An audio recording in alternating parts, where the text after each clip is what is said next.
Hello guys, and welcome back to my YouTube channel. Today I'm going to be talking about 12 important things that most brides forget on their wedding day.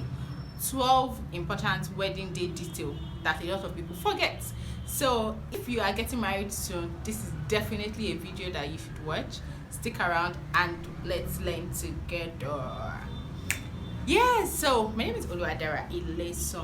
I'm a wedding planner, I'm an event planner in Nigeria, and then quickly we're just going to go straight into it. So one of the first things that most brides forget on their wedding day is their emergency kit. I know we don't expect or we don't pray for emergencies, but trust me, on wedding days you have at least one. You would have at least one emergency. So remember to pack your emergency kit. What are the things that you will put in your emergency kit? So sanitary towel. I know it seems like, oh, sometimes you have that brides would just all of a sudden be on their period on their wedding day. They're like, no, I'm not expecting it until next week, I'm not expecting it until 2 weeks time, but it is good to have it. It may not even be for the bride, it may be for one of the bridesmaids. It's just one of those essential things that you need to have in your emergency kit. You also need to have razor blade. Yes, it is very important. You're not intending to wound anybody, trust me, but you need it. Needles, threads, there are a whole lot of things that you need in your emergency kit. Maybe I should just stop here and then let you know that I actually wrote a comprehensive wedding planner sheet, or wedding planner, printable wedding planner. It's a book that every bride needs. I feel like it's a staple. If you are a bride, if you're a bride to be, you just got engaged recently, you're planning your wedding, it is a book that you need to have. And you can, I'll leave the link in the description below, so you can get it wherever you are in the country. It's printable, you can have immediate access to the book. Yes, so this one is very, very interesting. People feel like, no, I wouldn't forget. You know, many times when you're planning to get married, I feel like I'm overly excited. But yes, let's get back to it. Let's get back to it. So number 2 is one of those things that a lot of people overlook, because maybe for some people they decide that, oh, you know what, I'm going to fast on my wedding day, or I'm going to do this, I don't need to eat much, I don't want to have to use the restroom a lot and things like that. But food for the couple, food for the bridal party is very important. It's something that a lot of people forget, because maybe depending on the setting, like it may be probably early in the morning. If it is in Nigeria, where many times we have the engagement and the reception on the same day, it's a full day, so you need to be full, you need to be fed. You don't want anybody having fainting spells on your wedding day, especially for the bride and the bridal party. Food is important, so you can just delegate somebody to be in charge of that. This is particularly for those that don't have a wedding planner. If you have a wedding planner, then of course your wedding planner will take care of all of those details. But if you don't have, you were not able to get one, or your budget did not allow for you to hire a wedding planner, yes, please don't forget food. Ensure that before that day you already make provisions for food for you, for your husband to be, for the bridal party, so that everybody is fed, everybody is well hydrated, and we are good to is seat reservations for the bridal party. I know for every couple, of course, you already have your seats, because if we don't have a dedicated seat for the couple, then what exactly are we doing? Like, there's no wedding now. Why is there a wedding? No, there's no wedding. But one of the things that a lot of people tend to overlook is reserving seats for the bridal party. And I'm not just talking about reserving seats, because there was a time one of my friends, well, not a friend per se, but somebody got married, and then one of my friends I attended was like, there was no seat for them. And in fact, even the bridal party didn't have seat, like they had to stand, and at some point they had to stay outside and things like that, which of course your bridal party have put so much work into making your wedding, your dream wedding, a success. You don't want a situation whereby on the wedding day they are now looking for, oh please, can I sit with you here, or things like that. No, so have their seats reserved. I know that in Nigeria we usually have a table for them, but apart from just having a table for them, ensure that there is security for that table, especially because every other person most likely would have been in before they eventually get in, because they will dance before the couple arrives and things like that. So you already expect that you have a full hall you're dancing into. So ensure that you have seats reserved for your bridal party. You already know the number of people on your train, so ensure that everybody has a seat. Every single person is important. Ensure that they have a seat. Number 4, yes, so communicating with the MC before the wedding day, communicating the full name of the bride, of the parents of the bride, the full name of the parents of the groom, what is the bride's surname, what name is she taking on, because just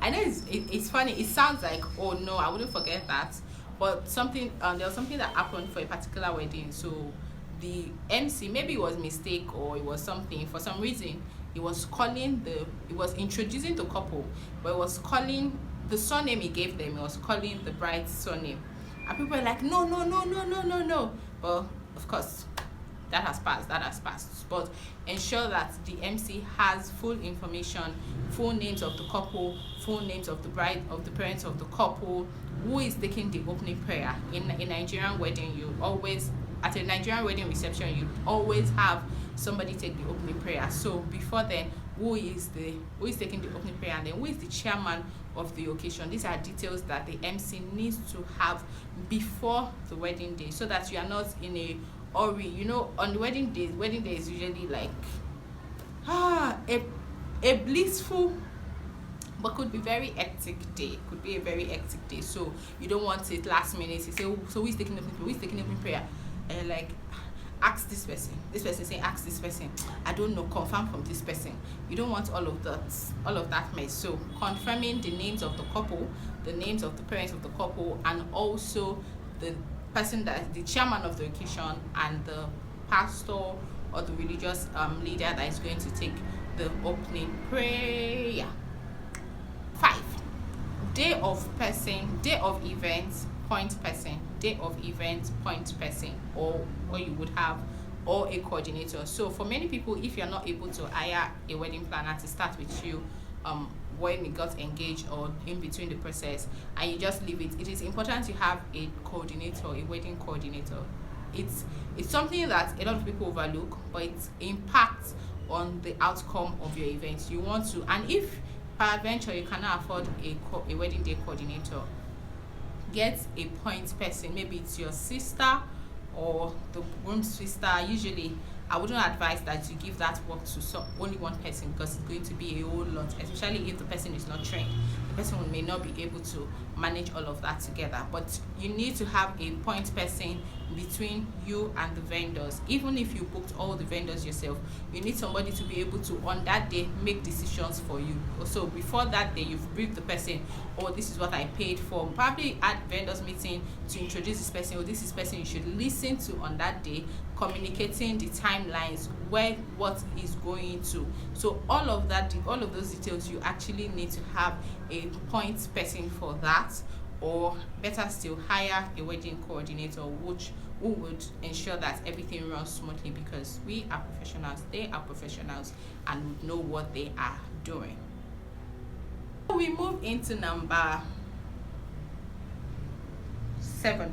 Yes, number 7, cake cutting or toast items. So cutleries for the toast, you need your cake knife, you need your champagne glasses, all of those things. You need to have them ready, and not just ready, especially if you have them customized, you need to have them ready, and you also need to have them handed over to somebody. So somebody is going to be responsible for that. Not during the toast, you're like, we want to cut the cake, where's the knife, where is the saucer, please bring the knife.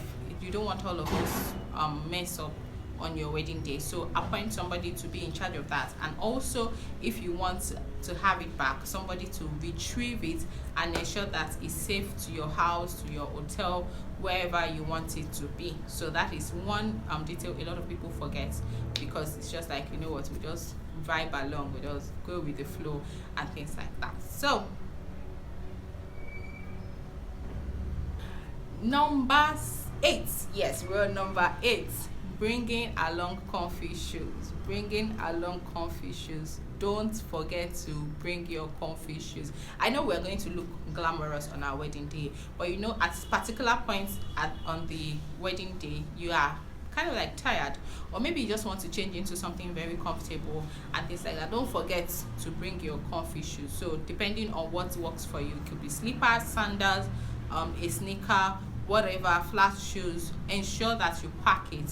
Maybe you give it to your maid of honor to ensure that it is with her, and then you can call for it anytime you want it. Don't forget to bring your comfy shoe. I've attended weddings where we are borrowing slippers from somebody else.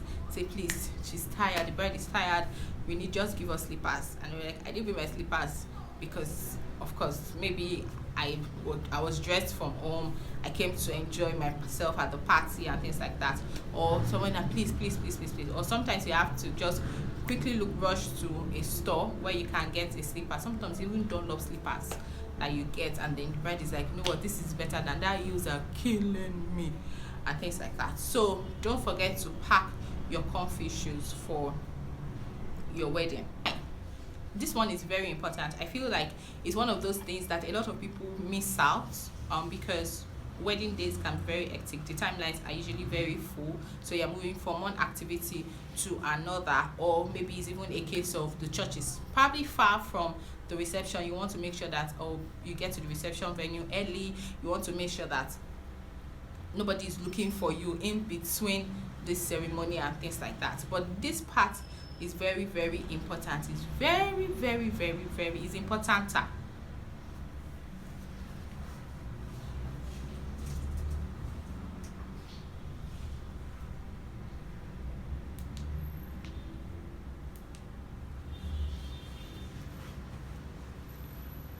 But this part is important, and that is having a photo session. Yes, having a photo session, especially for couples that did not have. I know that we've invented, should I use the word invented? But anyways, we decided to have, usually most couples would have their first look, so that is before the whole hustling and bustling of activities of that day, where you have that couples are able to take their pictures. You can capture memories that would last, that they would appreciate. You capture it with their friends, or you capture with the bridal party. It could be the couples alone and things like that. But if you are, maybe you believe that, you know what, it is a taboo, or it is not right for the groom to see his bride before they meet at the altar, that's fine. But ensure that in your schedule you have a time, you've spoken with your photographer. See, immediately after the wedding, the vow ceremony, we need to take pictures.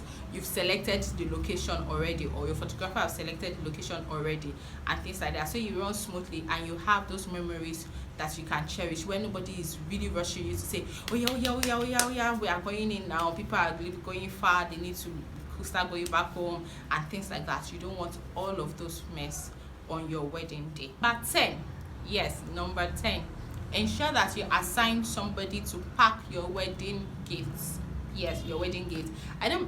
It's not more fashionable for us to have people bring wedding gifts to our weddings, because of course we have gift registries. A lot of people prefer their gifts received in cash and things like that. So maybe we don't have that, but we still have that some people will bring their gifts to the reception venue. So ensure you have somebody assigned that would pack your reception gifts, and they also let the person know where the gifts are going to. So are they going to your home? Are they going to your parents' home? Things like that. You want to have it sorted. What's the means of transporting those gifts back to where they would be? And even as it relates with money, yes, now as a Nigerian bride, we need people to spray us. We want people to spray us. It's just a part of the Nigerian wedding that you have money in the hair,